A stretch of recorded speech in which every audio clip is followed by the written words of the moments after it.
Welcome back, everyone. Today we're diving straight into the heart of Revelation chapter 11. Now, this chapter is like a roller coaster of emotions, isn't it? One minute you're soaring high with the promise of God's protection, and the next you're plummeting down with the harsh reality of persecution. But fear not, because we're here to unpack it all. So let's start with the intriguing vision of the measuring rod. John, the author of Revelation, is given a measuring rod, like a divine ruler, if you will, to measure the temple of God, the altar, and those who worship there. This vision is like God's way of highlighting a boundary, a sacred space that he wants to protect. It's a reminder that even when the world seems chaotic and unpredictable, God has his people, and he watches over them. But let's be real. This measuring isn't just about highlighting the holy. It's also about setting apart what's not holy. God is clear that there are things in the world that are not part of his plan, and he doesn't shy away from showing that. Now, as we continue our journey through Revelation 11, we meet the two witnesses. They're given the green light to prophesy for 1,260 days, and what seems like a no-holds-barred mission to spread God's message.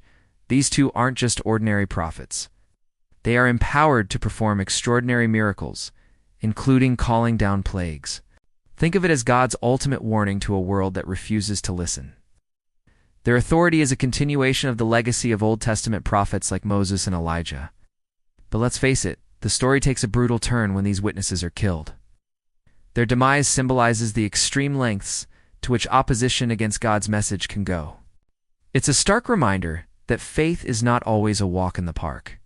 Sometimes it's a battleground. Yet even in the face of death, there is hope. After 3.5 days, the witnesses rise again. This isn't just a miracle. It's a public declaration of God's ultimate victory over death and evil. It's a sign that no matter how powerful the forces against God may seem, they cannot stand against his power. As we bring this chapter to a close, we hear the blast of the seventh trumpet. It's a triumphant sound that ushers in the establishment of God's kingdom. It's a reminder that despite the struggles and the opposition, God is on the throne and his reign is eternal. So what's the takeaway for us today?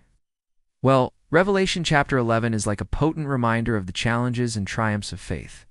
It's a call to remain steadfast in the face of persecution, to trust in God's promises, and to remember that no matter how dark things may seem, God's light shines the brightest in the darkness. It's an encouragement to keep the faith, to keep prophesying, and to keep our eyes on the ultimate victor, our God, who is not only worthy, but who has already won the victory for us. If you found this insightful, please do share your thoughts. And if you want to dive deeper into the mysteries of Revelation, subscribe so you never miss an episode of our ongoing exploration. Until next time, may the words of this chapter be a source of strength and hope. Take care.